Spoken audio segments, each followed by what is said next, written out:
President Obama was in Texas today with the first George Bush urging Americans to volunteer for more community service, a good thing to do.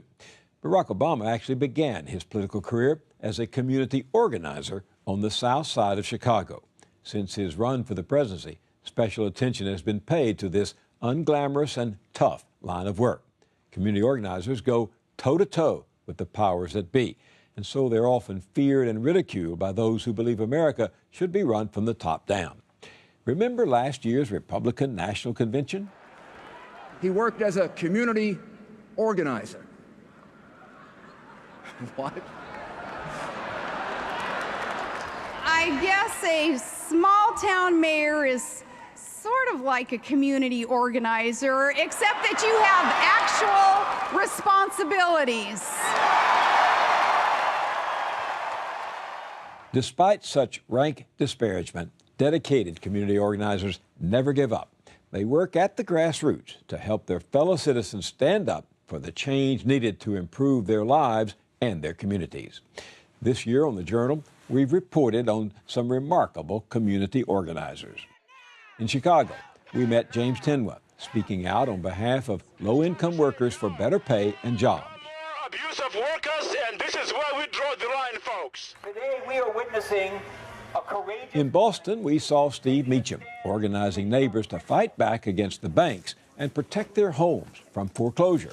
We have intervened in a key arena, which is stopping evictions after foreclosure. And by doing that, we are getting leverage to negotiate good deals with the banks. Half a world away in Liberia, Lema Bowie organized the Women in White. They stood in righteous defiance of violence and war and helped topple a brutal dictatorship. I am going to be in the front of the line with my sisters. If we get arrested, fine, but just to say, I feel your pain. I've been down this road and I'll walk this walk with you. For our final report in this series, we want you to meet a woman whose very name reflects hope and faith in her adopted country. America Bracho came to Santa Ana, California a decade ago to fight a public health crisis in the town's Latino community. But her struggle against one disease blossomed into a much broader mission. Over time, she has organized and helped to empower a core of homegrown leaders determined to help their community.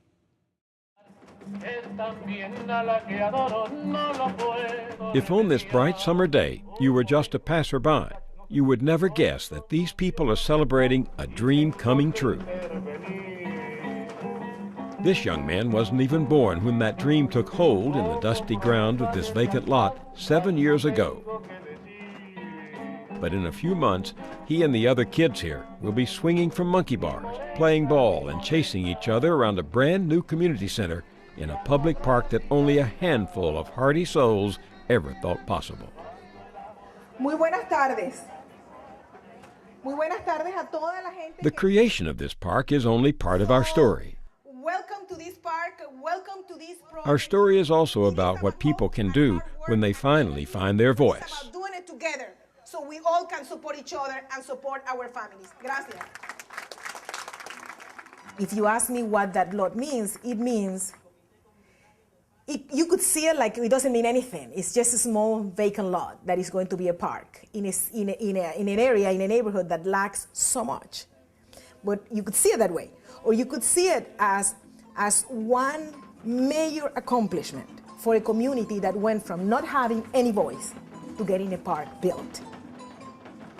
Bienvenidos y qué gusto que están aquí. Disfruten mucho y coman mucho y gasten mucha plata para que te queden para el parque.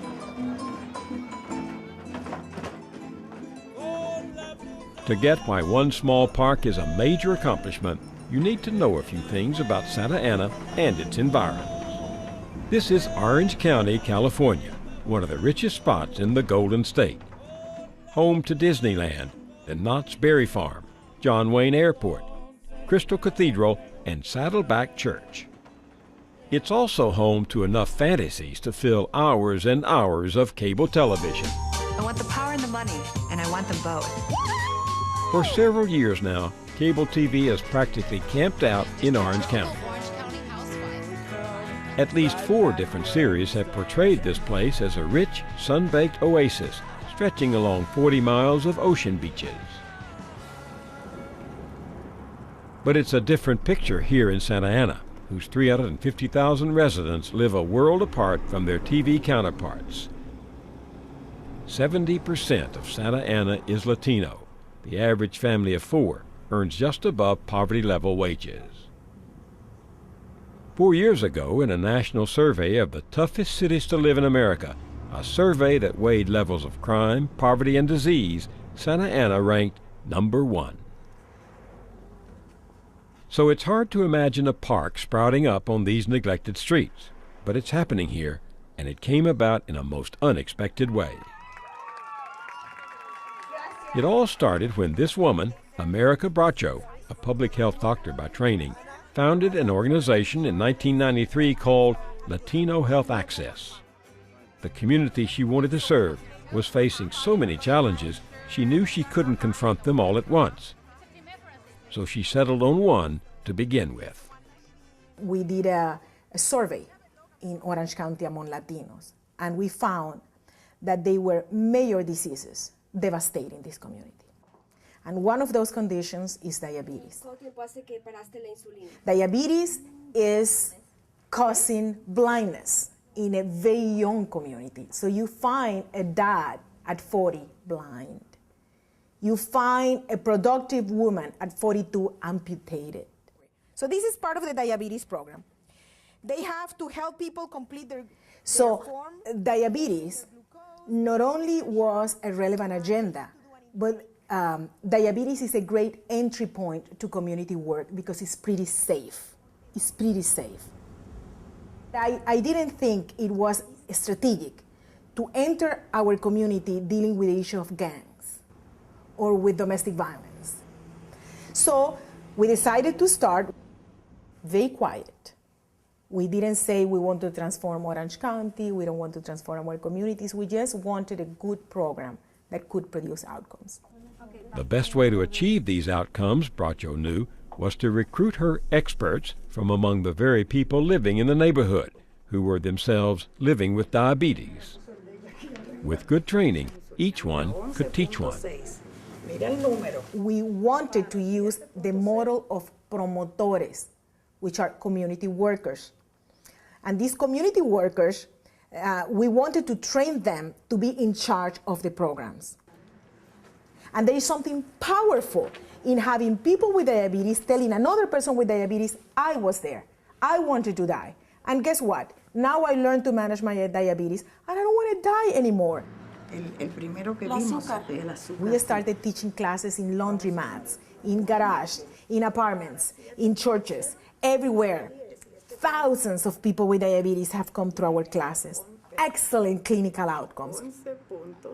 And when we started having those incredible outcomes, then hospitals started calling us. Well, what exactly are you doing that you are having these results? We are not having those results even with our doctors and nurses. Can we talk? So again, that was our beginning. Latino Health Access is this organization that uses community people as teachers. And they are called promotores, and actually they give results, clinical results. Within a few years, Bracho had deputized dozens of these promotoras, which in Spanish means promoter. They fanned out across the neighborhood like missionaries, spreading the word about diabetes and inviting people to their free classes. All this effort started a human chain reaction, one that gets to the very heart of successful community organizing. Promotores are very connected with the community and they will tell you what is happening immediately. They have the pulse of that community. Buenas tardes, ¿cómo está? Bien, gracias. So what came next was that these community workers started seeing other things in the community. They started identifying that many of our clients, many of our participants in the diabetes program were victims of domestic violence. And we created our first domestic violence program. And on it went. Raise your hands, remember? They launched a series of after-school programs for kids. They started classes for moms who wanted to learn how to shop smarter and eat better. It's 3 servings. They taught a class on healthy weight so the kids won't become obese, an affliction that strikes 1 in 3 Latino kids in Santa Ana. 2 pounds off, that's good, Antonio. What I want our community to know is that nobody is going to do this for us. There is a proof to that. You know, there is a proof to the fact that nobody is going to bring a diabetes program to our neighborhood. And the proof is that it took for us to do it, to have one. In this promotores world, you don't recruit the brain. You recruit the heart, because you can train the brain, but you cannot train the heart. So here we are talking about the clusters of skills for the promotor. Bracho knew about promotoras from her experience in her native Venezuela as a young doctor in the late 1970s. I practiced in a little town in rural Venezuela. Very, very poor. And I just was a rural physician. When I met these community workers in that town, they had all the kids immunized. And I remember asking them, how do you keep track of this? And they showed me a shoe rack. And in the shoe rack, they had pieces of cardboard with the names of all the kids in town. And they will go, and they show me, they will go house by house. And these promotores will push and push and push to get people to respond and to be with all the immunizations updated. 100% of the kids were immunized. There is something about being resourceful. There is something that is in the capacity of the community that you cannot compare with computers and technology. Bracho came to the U.S. to get her master's in public health at the University of Michigan, and in 1988 she took a job there, helping to fight the AIDS and crack epidemics that were ravaging inner-city Detroit. And again there, we just did it with community workers. And we hire people with AIDS. And we hire addicts. And in the same model, the peers, the people that can hear them and can reach them, the people that are not afraid to go in a crack house because they have been an addict, and the people going to reach the sex workers in those streets, we're not afraid of reaching them. But not only we're not afraid, they actually love them. You know, when you recruit this sex worker that is infected and now she becomes a community worker and she's reaching other women, there is some level of love and solidarity. They are not just serving them to have a salary. They are serving them because they have been there, done that, and now understand that they want these women to have a chance in life. Irma Rivera is one of Bracho's newest promotoras. She first came to Latino Health Access to learn how to manage her own diabetes, and she's been improving her health through exercise and nutrition ever since. Now she's on staff, teaching others. When we come here, we come with that goal, to teach them how to eat healthier, more nutritiously, in order to avoid obesity and diabetes for the kids in the future. Because right now, there are a lot of things they're eating that, unfortunately, the moms don't know or are unaware that are bad for their health. So that's our goal, to show them that point of view. Rivera's work with Bracho taught her that living a healthy life is even harder when you live in an unhealthy neighborhood. She says, for example, just look at the signs all over the apartment complexes in town. In the apartments where a lot of us live, you're not allowed to run, you're not allowed to play, you're not allowed to skate, to ride a bike, to play ball. We're not allowed to do anything. Just be in the room we're renting, locked up and grabbing the remote to watch more television. Outside, kids wanting to play encounter chained-up lots that read, "No trespassing." It's stunning, actually, block after block after block of vacant lots sealed off from the community. They're the result of the city's oft-promised, yet never delivered, redevelopment plan. What's left is an urban desert. It's very dense. It's a very dense city. To Bracho, the chained-up lots are only the beginning, but they prove a point she often makes. This is a community designed to be sick. Some people choose not to see the issues, not to confront the problems, not to talk about it. It's really bad. As evidence, Bracho points out there are more liquor stores in this neighborhood than elsewhere in Santa Ana. She says budget cuts here mean that kids don't get the required physical education classes in school. As for parks, believe it or not, there's less open space per resident in Santa Ana than in New York City. Bracho doesn't think any of this happens by accident. I have to confess, when I see that vacant lot and many other vacant lots, I see injustice.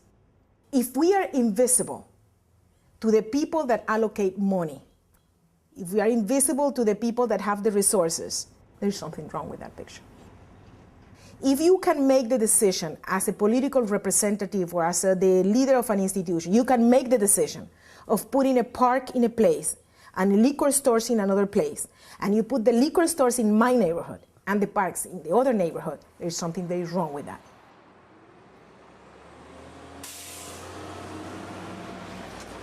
That's French Park.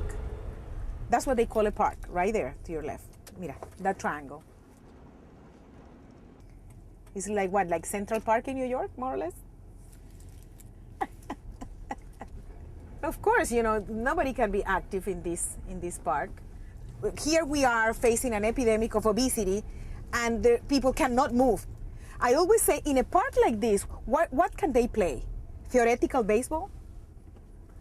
They can draw people playing basketball. You know, we want a place where kids can run and play and jump and be kids.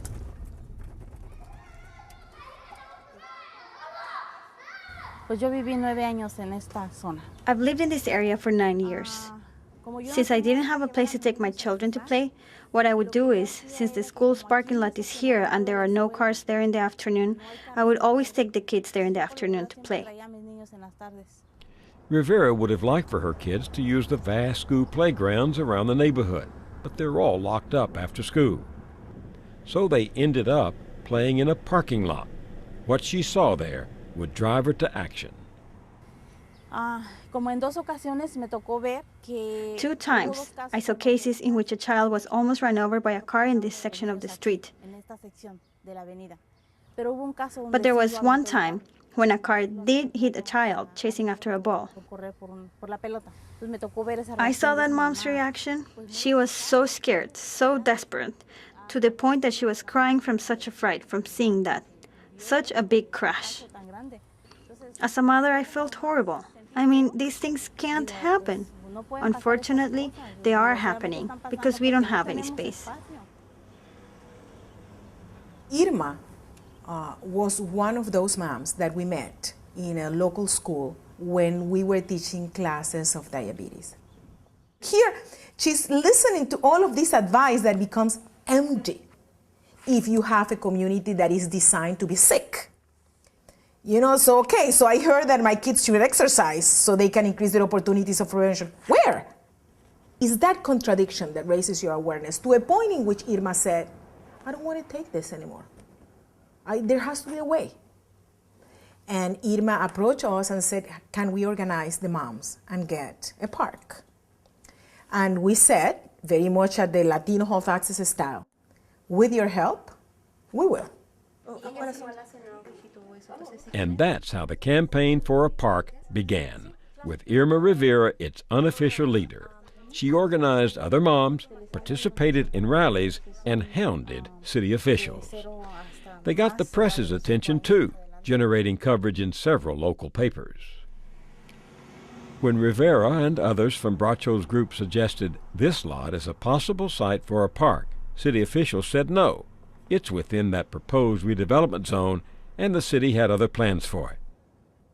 But Rivera wouldn't give up. This is the City Hall building where I came with a group of moms, many moms, who came to support this point of view concerning our park. We came to talk with our city councilmen, specifically because they have the power to say yes or no. I was a bit scared because I was like, well, maybe they will tell us no, maybe they'll ignore us. So in the beginning, that was my fear. But then I said, no, why be afraid? It's something that I'm advocating for. It's my right. It's the right of my community. Not just me. There are so many moms. If I turn around, I see many moms in the same situation I am. So that was my greatest motivation. And I'm still anxious to see what we started become a reality. Voy a comenzar mi presentación. Buenos días, mi nombre es Irma Rivera para las que no me conocen. Pienso que no algunas. Irma is a peer. It's a peer to many women in the neighborhood. And she has a lot in common with the women in the neighborhood.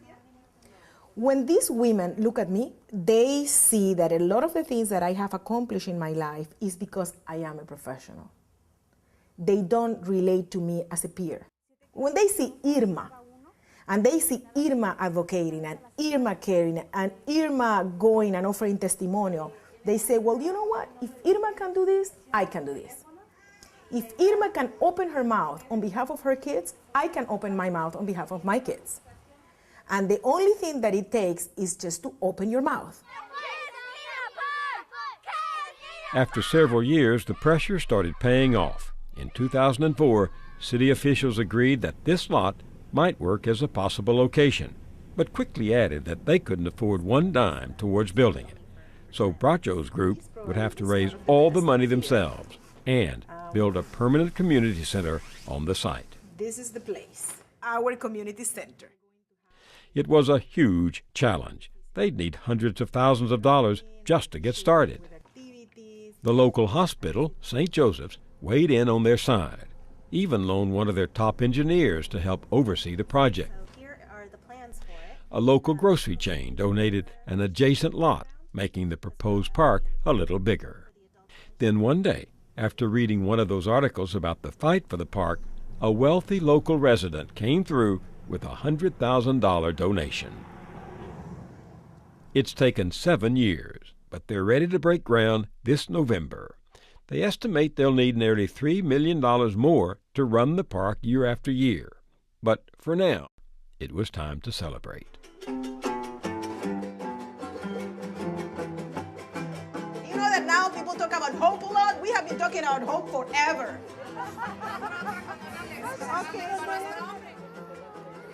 This is something very big for me, and I'm very moved to see that we have the support from our community. And I feel very proud of that. We've been looking for all the possible ways to get what we now have, thank God, which is this ground. Well, we're going to start. The seed has been planted. We will accomplish what we want for our children.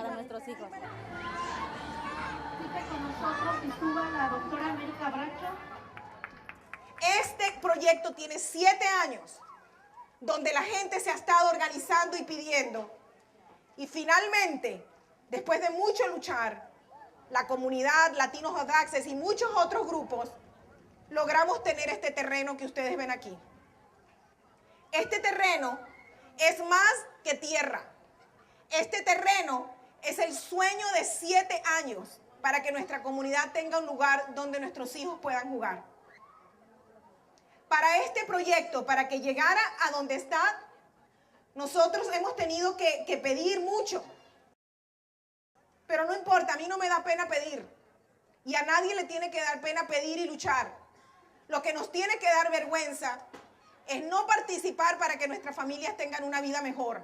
Porque si nosotros no lo hacemos, nadie lo va a hacer. Este parque está acá porque hemos decidido participar. From day one, when we started this project, we said to each other, you know, the most important but also the most dangerous part in doing community work is when people actually believe they can transform their community. That's pretty dangerous because when people believe that, they want to do it again and again and again.